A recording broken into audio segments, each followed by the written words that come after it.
के निमित्त से प्रतिदिन इस बड़ा गांव अक्षय क्षेत्र में देवादिदेव अक्षयकारी पार्श्वनाथ भगवान के चरण कमलों में बैठ कर के अपन सभी कुछ ना कुछ अच्छी चीज़ सीख रहे हैं।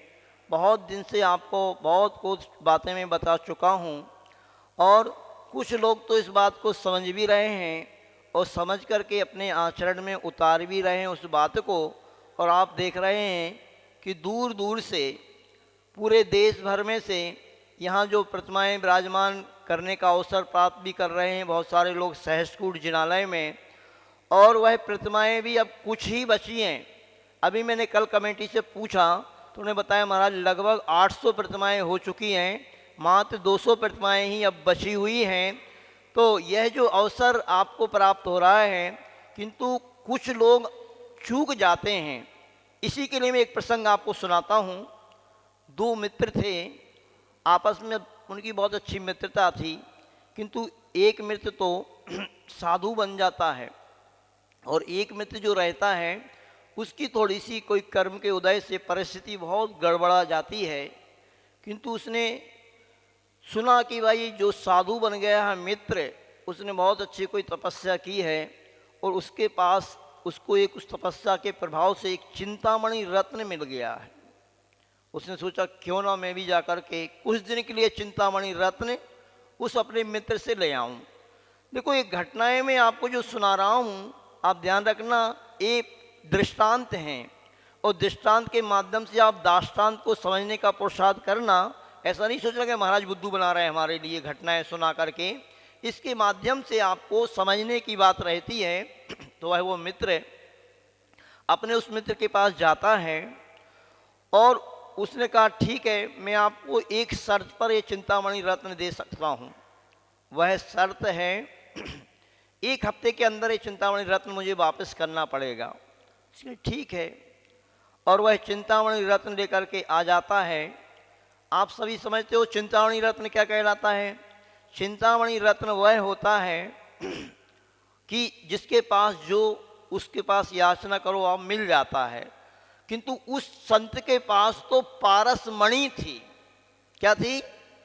पारस प्रभु बैठे हैं और उसके पास पारस मणि थी, जिस पारस मणि की विशेषता हुआ करती है कि उसको स्पर्श करते ही लोहा सोना बन जाया करता है।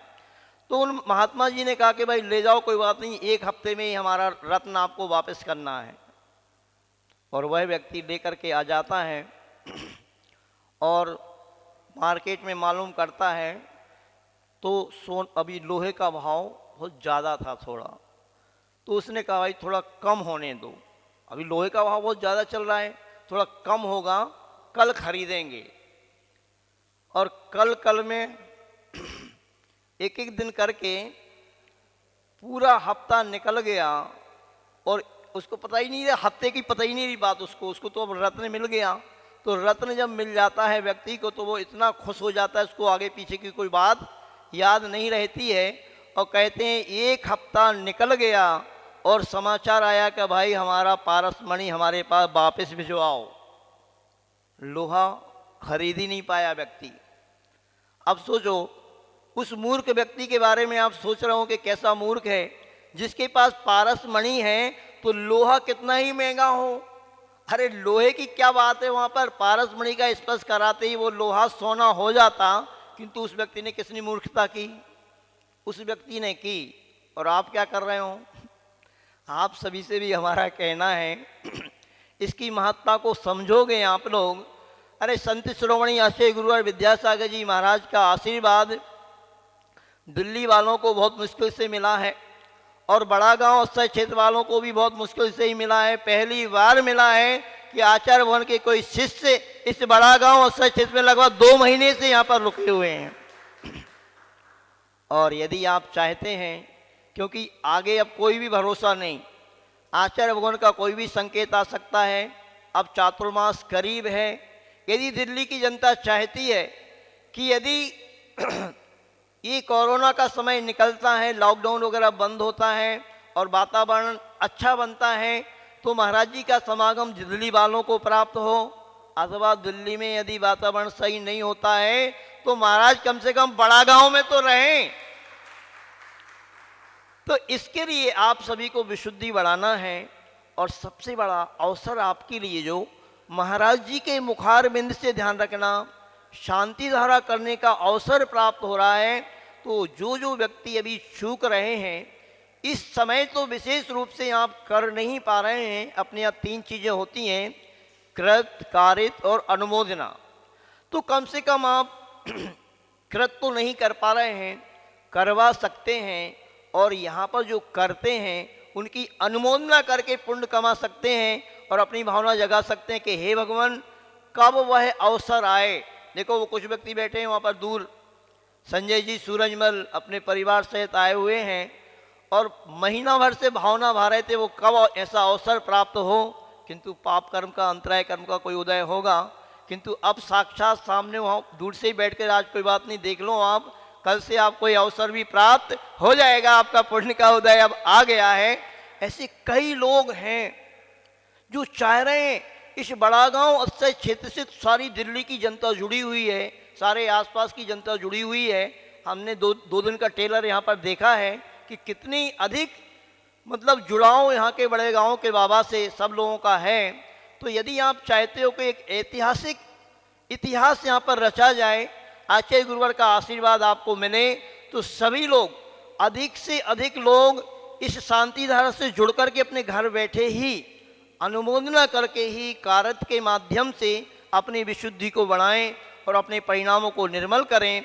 और मैं अब ये मन बना रहा हूँ कि यदि और कुछ दिन यहाँ पर रुकना भी होता है तो अभी तक आप लोगों ने पूजा भगवान की है, किंतु मैं आपको एक नई युक्ति देना चाहता हूँ। आप पूज्य कैसे बन सकते हैं, वह पूज्य बनने की स्कीम वह आपके लिए मैं बताना चाहता हूँ। ये प्रभु जैसे विराजमान हैं यहाँ पर चिंतामणि पार्ष प्रभु, ऐसे ही अनंत चतुष्टय के धनी आप बन जाओ, ऐसी कुछ टेक्निक मैं बताना आपको चाहता हूँ। और वह टेक्निक है, कौन सी टेक्निक है वो, जिससे तीर्थंकर प्रकृति का बंध होता है। ध्यान रखना, 148 कर्म की प्रकृति हैं, किंतु एक प्रकृति ऐसी है जो इस संसार से पार निकालने वाली होती है, बाकी तो संसार में भ्रमाने वाली होती हैं, आपको घुमाने वाली होती हैं। वह है तीर्थंकर प्रकृति।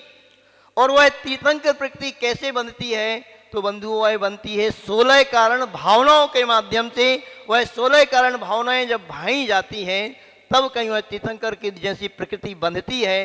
तो मैं मन बना रहा हूँ कि यदि यहाँ पर रुकना होता है तो बुधवार से इन 16 कारण भावनाओं के ऊपर विशेष व्याख्यान में यहाँ से आपको दूं और आप उस टेक्निक को समझ सकें कि भगवान कैसे बना जाता है। भगवान बनना कितना सरल है, सरल है कि कठिन है, ये आपको बात समझ में आएगी जब उसको आप तीर्थंकर प्रकृति की भावना क्या होती हैं और 16 कारण भावना क्या होती हैं जब मैं आपको बताऊंगा। तो आज इतना ही। बोलिए आचार्य गुरुवर विद्यासागर जी महाराज की।